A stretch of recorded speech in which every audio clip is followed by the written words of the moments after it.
It's a partnership between your Lisa Longacre, your CTE coordinator, Real Life Learning, and then Rio Education Foundation. And we have 3 fantastic panelists for you today. I would first love to see, just a show of hands, what grade level you are so that our panelists can kind of understand who they're talking to. So if I could get the raised hands for the freshmen. Great. Good, you're ahead of the game. Sophomore. Awesome. Still ahead of the game, juniors. Awesome. This should be really helpful. And seniors. Great. Okay. We got a little bit of everything. Okay. So I'm just going to jump right in because we don't have a lot of time and we value your time, we value their time. I'm going to ask each panelist to just introduce themselves and say a little bit about what you do.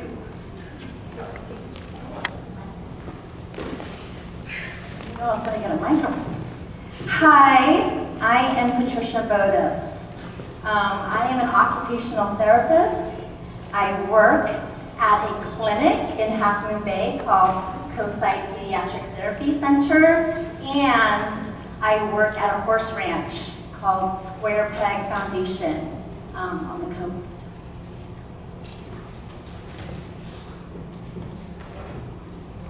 Hi there. My name is Heidi Tearaway, and I am a physician assistant. I work at Lucille Packard's Children's Hospital. I've been there for 20 years. I work in pediatric cardiology, currently in the cardiac cath lab. I also used to work for the pediatric cardiac surgery team. Hello, I'm Seth Harris. I'm a research scientist at Genentech. I study protein structures and how to develop therapeutics for those. They're basically smaller than a microscope can see to determine the structures experimentally. There's about 20,000 different proteins in your body. Many of those get dysregulated in cancers and neurodegenerative diseases or infectious diseases or coronavirus, things like that. So we say the structure of those proteins and how to kind of develop therapeutics to help those. And in particular, at the moment, I'm focusing on blending that method with computational methods, basically machine learning, deep learning, the same type of stuff that helps with self-crashing cars. Driving cars instead of sometimes them. And to try to teach those how to understand protein and their interactions to help accelerate how to do that.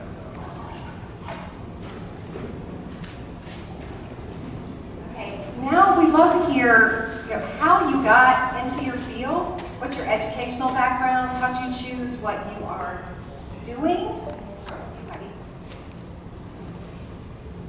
Well, when I was in 9th grade, I thought I was going to be a physician.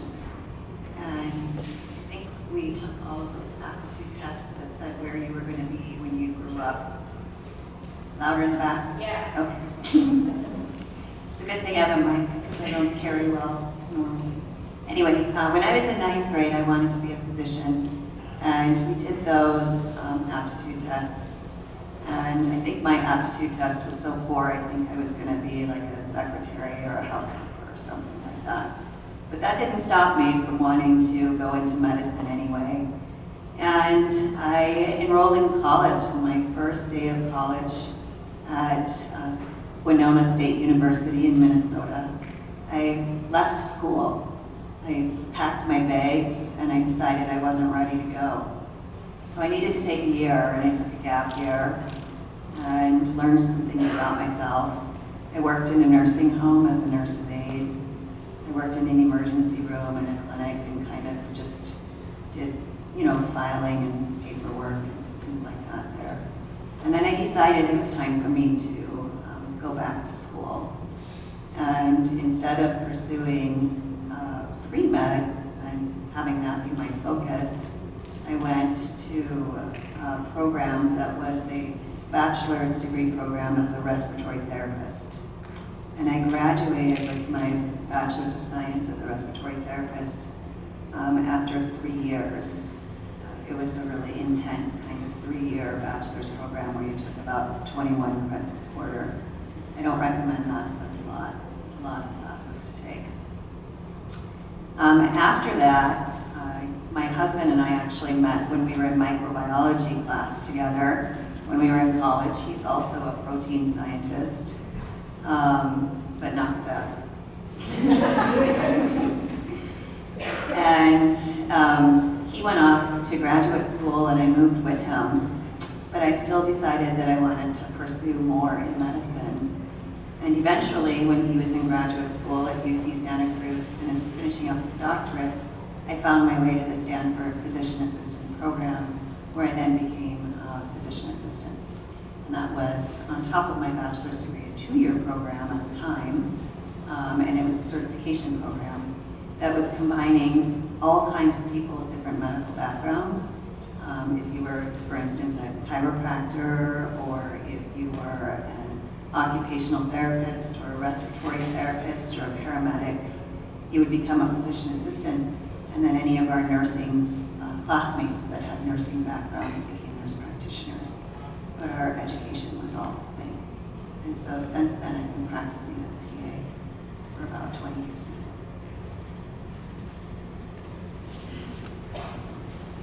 Hi. So I guess for my path has been, high school's loved all the classes. Even now, I'm still like, I gotta do just science. Like, I love sports, and this, and French, and English. So my message would be kind of keep some diversity in everything you do. There's a lot of kind of cross-discipline fertilization and idea creativity that comes from that. But from going from that high school to college, was still, kind of the regular path, and majored in molecular biology and biochemistry. At the time, too, I did some studies in the environment as a minor, because there'd been a big oil spill, and you can actually use bacteria to clean up oil spills or break down plastics and things. There's all kinds of avenues like that in the environmental region. So graduating college, though, I wasn't sure yet about going on to grad school, which is like your master's or PhD. So I took a couple of years off at that point and worked in a short-term fellowship in the summer at Woods Hole Oceanographic Institute. And when that ended, I kind of had no idea what to do next, but something kind of fell in my lap at one of the labs at a research station in Antarctica, and someone had backed out of their team. And I'd been asking them about some other local things on Nantucket, and they said, well, someone backed out, do you want to go to Antarctica and do research for a few months? I was like, let me think about it, yeah. It's kind of one of those things where, that's my other thing, is like, just go and do things, right, and try things out. And so that was an amazing experience, and just kind of demonstrating the part where science doesn't have to be sitting in a lab. We've got geology friends who go off to Africa and chip away at rocks, archaeologists who dig around the Elderby Gorge for early human species and so on. You could be marine studies and dive for corals and figure out if they have compounds that help cure diseases. So my stint was this kind of adventure in Antarctica. And then coming back from that, we still had a kind of environmental focus. I switched over to work in the lab for a bit as a technician in the lab, more molecular biology and protein structure field, and then went to grad school, kind of carried through with that. From grad school, then some postdoctoral research. It's a lot of education time. But again, even now, I'd say I'm still, in this type of career panel, sometimes thinking, what am I going to do with my life? I've done this for a long time, and it's great, and I love it. People will say, follow your passions and love your job. It doesn't mean that every day is going to be this joyous experience, right? Although you should try to find that each day. There's hard work and there's challenges too. Gratification from coaching and through this stuff. So that's roughly my path. Was then kind of grad school, postdoc research, and then I jumped over to the industry side of science, working at Roche in Palo Alto, and Genentech for the past 12 years or so on that front.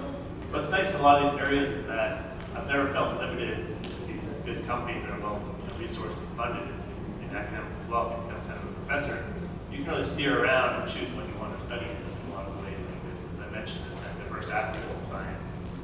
My own roles now really towards health and benefits to humanity. Go in and try to develop a new class of antibiotics. The whole human race hasn't had a new class in 50 years. We're studying some things from tuberculosis, where I thought, wow, I could look at this protein. It's like a jigsaw puzzle, but the parts are all moving, and electrostatic properties, where we try to design compounds and molecules that fit that pocket and stop the bacteria from growing. So there's a chance to go in and be like, wow, I can be the first person in 50 years to make a new type of compound with this pathway or something like that. But at the same time, there's people who make better enzymes for detergents or better proteins that can break down plastics in the oceans. I apologize, there's all kinds of problems coming your way in the world that you get to solve. When I was your age, I thought, oh, it's going to be fixed by the time I'm grown up. And now I'm grown up looking like worse than ever, man. Stuff in this world. Other parts are good. We're still, I'm getting a little off topic here, but that's roughly my path. So I hope you're hearing that the path is not a straight line, and I think Patricia can add to that. I'm gonna stand. To stand. So when I was your age, there were some things I really loved, and that was art and sports and biology and horses. Those are my loves. And when I graduated from high school, I really did not know what I wanted to do. There's a lot of things I liked. So I went to my community college, and I decided to take a lot of art classes because I really loved to do art. And one day in my art class, I was like painting a tiger or something. And I was complaining to my classmates how frustrated I was that all my art classes were I was just bored. I was like, people just kept telling me what to draw. Draw stairs, paint a tiger. And it was not meaningful to me. So I was complaining. And then my teacher, after the class, said, come here, I want to talk to you. And he said, you know what? There's a lot of things you can do with art. And one thing you can do is help people with your art. And when he said that, something clicked in me. And so I went to my school counselor and I said, I want to know about all the careers out there that help people with art. And one of the things she came up with was occupational therapy, which I had no idea what that was. I had never heard of it. So I read about it and I researched it, and I loved everything I read. And that's how I started my path in occupational therapy. Because it involves helping people with everyday activities so they can be as independent as possible in their lives. And I love the sound of that because I use art, and I use cooking activities, and I use, sports and horseback riding, and there's just everything that you want to do and need to do on a daily basis. I get to help people learn to do. So then I went to a transfer to San Jose State University, and I majored in occupational therapy there, and I minored in psychology. And that was my pathway to be an OT. I get to work in a clinic, which is like a big playground, basically, inside, and which is so fun. And then I get to go and work with horses outside in nature, with people mostly on the autism spectrum. And being in nature and being with horses have an incredible benefit to someone's well-being, especially to my well-being, because I love doing it, and I get to help other people, discover that and develop skills, and it can be either they can come and have like challenges physically or challenges socially and emotionally,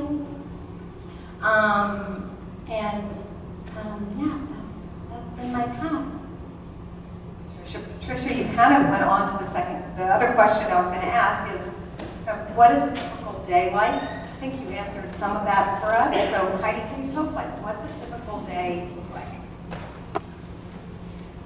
Well, I work over at Stanford Children's Hospital. It's a really big hospital in Palo Alto. For those of you that have been over there, some of you maybe have, some of you have never heard of it. There's a multitude of subspecialties there. Everything is geared towards pediatrics.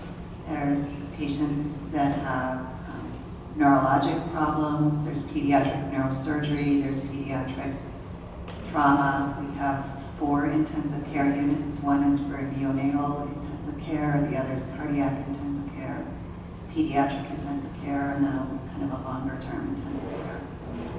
my typical day starts pretty early in the morning. I usually get to work at around 6:30 or 7 in the morning. The first thing I do is I go through a bunch of emails and drink coffee. After that, I need to go check patients in. I usually have about 4 to 6 patients a day that come through that are having a procedure done. Either we take these kids anywhere from birth to, they're not always kids, some of them are adults. All of them were born with congenital heart disease or have had heart transplants. So I prep each and every one of those kids for their cardiac cath procedures. And what that procedure is it's an invasive kind of procedure where you go to sleep, but you have a little catheter that's like a special IV that goes up into your heart and measures pressures and gets numbers in the different chambers of your heart and out to your lungs. So I get each one of those patients ready to go and see them through their procedure, and then I write their orders for before the procedure and after the procedure and do all of their discharges. When I worked for the surgical team, I was scrubbed into the operating room for often really long cases that would be 12 to 16 hours long. We don't take breaks in the operating room. We're there the whole time. It's a very long day. It's tiring. I stopped doing that shortly after I gave birth to my first son, Ren, who some of you guys know. I work 3 days a week, and that's full-time, and those days are about 12-hour days. Some days are a little bit longer than others, but I love it. I absolutely love it. One of the patients that I had yesterday that I took care of is 19 years old, and I've been taking care of him his entire life. I've seen him through 4 or 5 procedures now. You get to know families really well. I have one family that's near and dear to me. That's one of our transplant families where 3 of their 4 children have had heart transplants, and they've been featured on Dateline, and I've even gotten to be on Dateline with them, so that's my 15 seconds of fame. This panel today. There we go. This is my other 15 seconds of fame. And I've also been given opportunities outside of work to do a lot of community volunteering. So I've had the chance to do, well, outside of the community, I've been to several disaster relief zones. I've been to Haiti after a hurricane. I've been to the Bahamas after Hurricane Dorian, and Guatemala after a major volcanic eruption there. They have a lot of volcanoes in Guatemala, so they have a lot of eruptions. But without having this foundational knowledge of becoming a physician assistant, I don't think I would have gotten all of these opportunities, including coming here and speaking with you today. What's a typical day like? Yeah, I guess also something that has some early starts, which is unfortunate, but I have some Zoom meetings with some people in Europe on some software development teams on a platform we're building to look at protein structures I mentioned. I had another meeting this morning with a group that's studying a protein in the complement pathway, which is part of the immune system that's used in macular degeneration, so ocular indications for your eye. So we're looking at the structures of that and how we're doing the discovery of compounds that may help that pathway. And then have a few kind of other collaborative meetings. Sometimes there's a little too many meetings. There's also some blocks of free time where I might be finishing, looking at a protein structure. We do these, we determine the atomic positions of all the atoms in the protein in 3D on these graphics systems and even virtual reality now. That was really helped stimulate by the gaming community. So thank you all the gamers for helping make a market for graphics cards that are powerful and help with science as well. It turns out gaming is more lucrative than science for the developers of those cards. We appreciate it. Yeah, there's even these VR systems now. We're using virtual reality with Oculus Rift, so we can sit there with a group in San Diego. Because I was trying to make a platform that was a bit like, actually use screenshots from Marvel's Iron Man, waving the periodic table around and talking to the computer, and CSI should zoom in and something there's the killer. This doesn't seem realistic, does it? What if we could make that stuff? And so when I showed those images, some of our development team would just quit. I was like, come on guys. This group in San Diego was like, oh, we're making Jarvis for molecular reviews. So we have these systems now in VR. You can go in, hold the protein, spin it around, climb inside it, grab the atoms, break new bonds, make new ones, explore those ways. So it's kind of fun. I mean, it's a bit sci-fi-ish. But yeah, that's part of the typical day. Less typically, referencing a bit what Heidi was saying, we do have sometimes these town hall meetings where patients that have used some of the therapeutics Genentech has made come and speak about their lives, often very appreciatively, where some of them have said, like, I was supposed to be dead now, but I got to see my kindergartner finish kindergarten and go through these ages.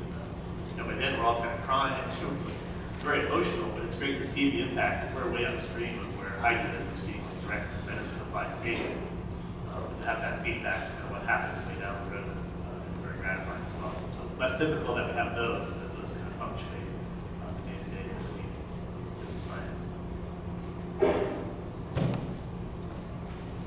Okay, so if you could tell your younger self something now, what would it be? What's the nugget you would love to share with these high schoolers?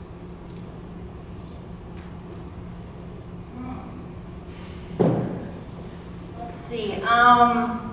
Just to keep doing what you like and be open-minded. Trust yourself and try new things, even if it's scary. And the one thing I did when I was your age, that when I look back, I'm so grateful for, is that I volunteered a lot. And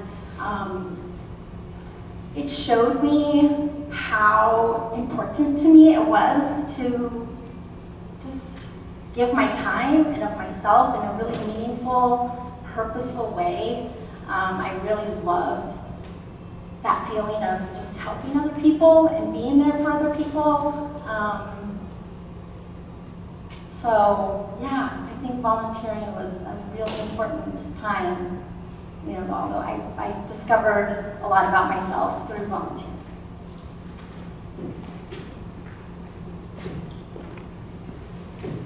Have fun.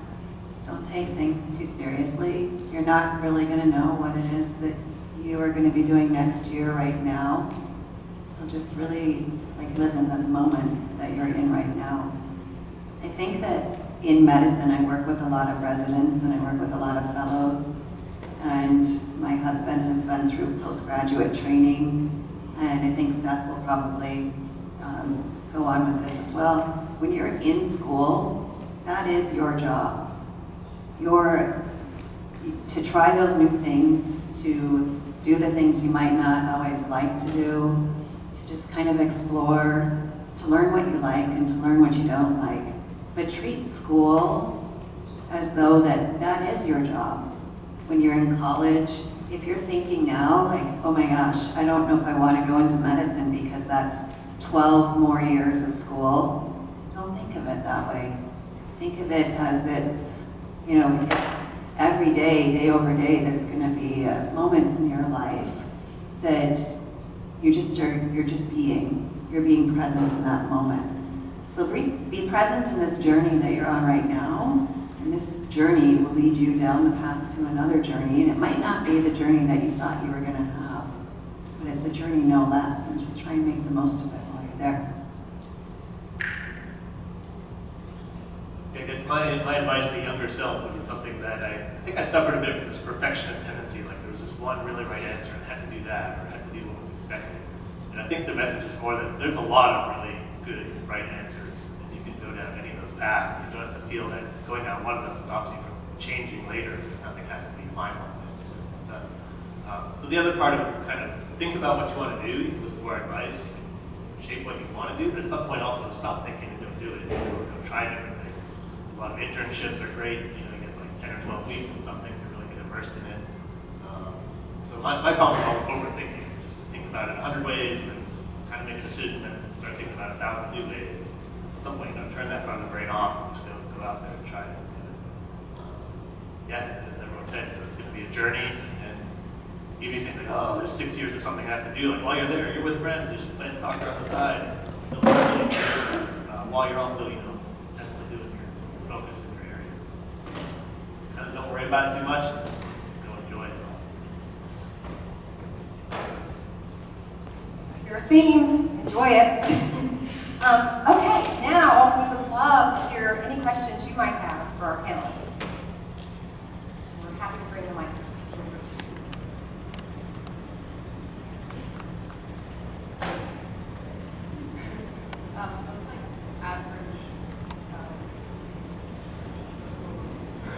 Golden question. Yes, average salary. Okay, for occupational therapists, you can make up to like $85,000, $90,000 a year. That's full time.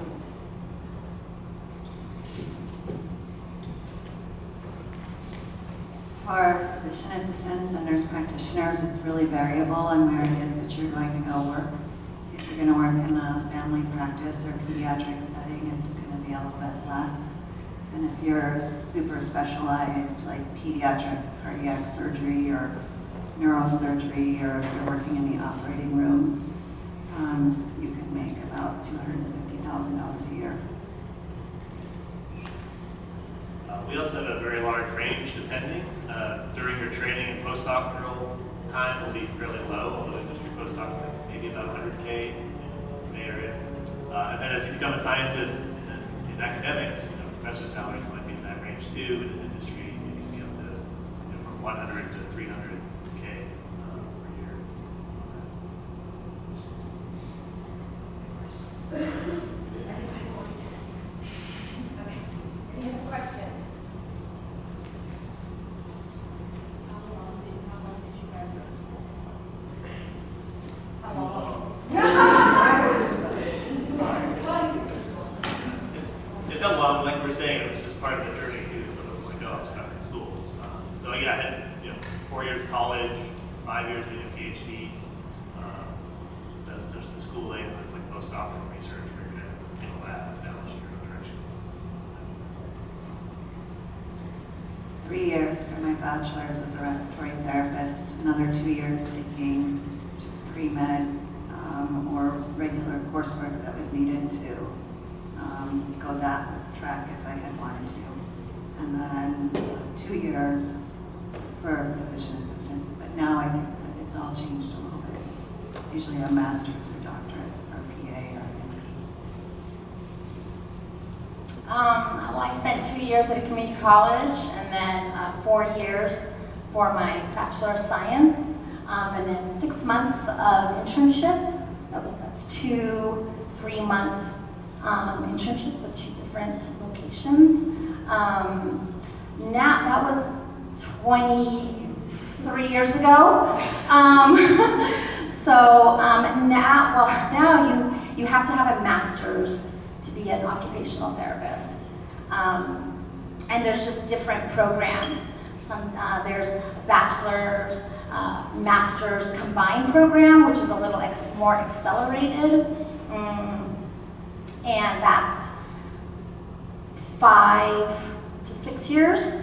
And then if you have a Bachelor of Science in another area and you want a master's in OT, then the master's program is going to be 3 years. You have a question? What is one thing that you teach your staffers proud of or is you favorite Did you hear that? Something we're excited about or in the future we transformative. Sure. Yeah, I guess for me, the kind of transformation that are happening are incredible. And to give some perspective, my grandmother, Asher's great-grandmother, was born in 1898. I mean, she's passed on a while ago now, but that's someone I was talking to. That's like not just pre-internet. I mean, this is pre-cars and airplanes, basically. She was driving at age 12, and she went and saw the Wright brothers, not at Kitty Hawk the first time, but the Wright brothers went and toured around the country and said, hey, we have this thing called an aeroplane. This stuff we now are, I'm saying that now I sit in this virtual reality world looking at proteins and their atoms and developing machine learning models that can conjure up a new protein fold for therapeutics. So this blend of computing power and biology knowledge and data in this kind of large data structure, I think is really what's transforming stuff now. In some areas, it's pretty convoluted in terms of social media, the chat bots, and everything else that's happening. What happens to human information is the right answer, just the loudest voices and the most, but it's a bit of a problem because sometimes facts are being overlooked, I think, as a scientist. Touch on that. But I think for me, that's the big kind of transformation that's happening, is this change from not just experimental methods, but then blended with computer technology side in health and in discovery and research for understanding biology. I think for me, I've been in the pediatric cardiac realm for over 20 years now, and prior to that, when I was a respiratory therapist, I worked in neonatal intensive care. And the advancements that we've made in medicine over the past 2 decades or 3 decades has been absolutely incredible. We're now able to do things that we were at one time only able to do surgically. You can do those through a small little incision in your leg and replace heart valves that way. We can do open heart surgery on babies when they're still in the womb before they're born.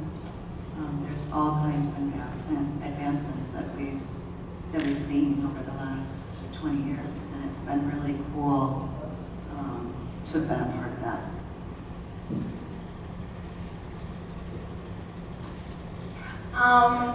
What I'm really excited about is my work with horses, which is called hippotherapy. Hippo is a Greek word for horse. Is that what our ranch is doing, soon to be doing, is bringing horses together in a social farming method, which means horses living together in a pasture and not in individual stalls. So I love how humans and animals and nature are connected, and there's research that backs that up, and just how we can do what's the healthiest for the horses and the humans. So I'm just excited about seeing how being at the farm in a therapeutic way enhances human behavior and human health, as well as the health and well-being of the animals.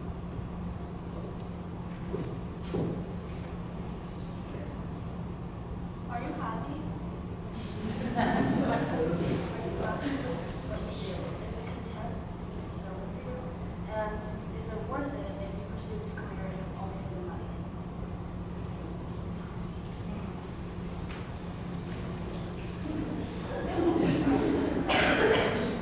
I am so happy about what I'm doing. So yes, yes, yes. And I don't know, this is actually very true. I don't do what I'm doing for the money. It's fulfilling, and actually I wanted to share that working with horses and doing hippotherapy is something recent for me. I only started working there about 1.5 years ago, and it is something that I waited like 30 years to do again. So just to do the things in my life that I loved doing when I was your age, this makes me very happy. I too am very happy. I love what I do. I love my patients. I love the physicians and the nurses, the teams that I work with. We're all like family. I also don't do it for money. When I initially started working, I worked at Planned Parenthood, and you have nurse practitioners and PAs that see patients there. And I thought that before I was going to work in pediatric heart surgery, that I was actually going to be working in HIV medicine. And they don't make any money in HIV medicine as a PA. I just happened to find my way to pediatric cardiology because I really needed a job, and they offered me one. And that's how I ended up where I am. I would do it if it weren't for the money still. Tell us about, are you happy with that? We still have time, it's gonna be a long thing. Yeah, basically happy. I wouldn't say like, oh, overjoyed, because I'm at a point in life where I felt I've done this a lot, and I would still do it, but there's parts of my job that kind of get in the way of other core parts. I'm trying to work to get more productivity, the pieces that really I find rewarding, the innovative side, the sense of discovery, less meetings and so on. But I also feel like science isn't the only way to contribute to like health and quality of life. Right? There's tons of other things, whether it's a Leonard Cohen song or Little Mass or whatever it is you're listening to that really makes lots of people super happy and quality of life. If we make a new drug that doesn't quite cure cancer, gives you a month more, but then you still die. I mean, that sounds like great. And then have these ones that really cure disease. That's what we're driving to. It's a big impact. I think there's a lot of different ways for that. To be a sense of rewarding what motivates you. The pursuit of money for money. I mean, some people want that and do it. Maybe go to Wall Street or other things like that. That's never been what motivates you. I'm glad they pay me to do what I do. And I couldn't do it otherwise. We've got to live and have expenses. Most of the motivation part is more of the discovery and science.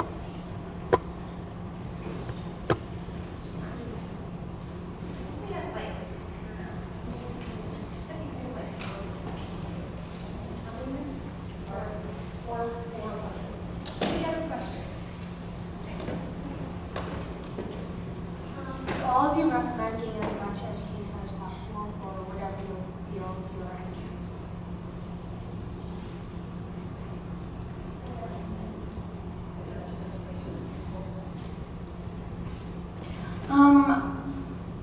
I would recommend, looking into what is required to be in the profession that you're interested in. I feel like a lot of what I do, yes, I had to do so much schooling and pass certain exams and boards and X, Y, and Z, but the real, true experience and is just like real life experience. Just being there, being with people, doing the work, being hands-on, finding mentors, watching other people do it, I think has been really rewarding and just as valuable as, the academic part.